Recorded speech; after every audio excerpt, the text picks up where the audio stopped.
जदि आप सीएम किसान योजना अंतर्भुक्त होगापी चाहते से बर्तमान पोर्टाल ओपन होने रेजिस्ट्रेशन करके अप्लाई करेंगे।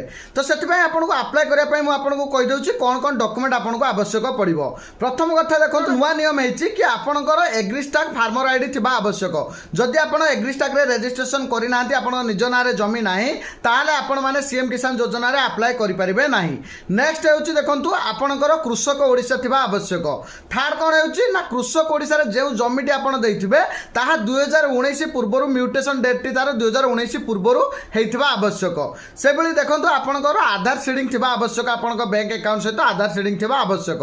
नेक्स्ट आपण मैंने अप्लाई करेंगे सीएम किसान पोर्टाल जाकि रेजिस्ट्रेशन करके आपण मैंने अप्लाई करेंगे। से भली किसी लोक भूमिहीन अप्लाई करते जेहेतु जमी थाई से भूमिहीन अप्लाई करते।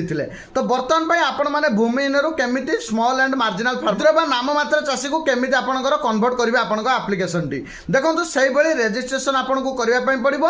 रेजिस्ट्रेशन कलापर जो आप रि रेजिस्ट्रेशन करेंगे नेक्स्ट आपको गोटे ऑप्शन आसो क्षुद्र नाम मात्र चाषी आप सिलेक्ट करने।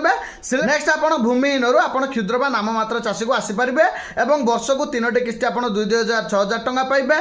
नेक्स्ट आप 2टी किस्ती पाई सारा पर नेक्स्ट आपंकर ऑटोमेटिक पीएम किसान योजना आप अंतर्भुक्त होते जो कि आपको वर्ष को 2टी किस्ती पाइबे 2,000-4,000 टंका। तो पीएम किसान योजना कौन से आपको अप्लाई करने पड़ो ना।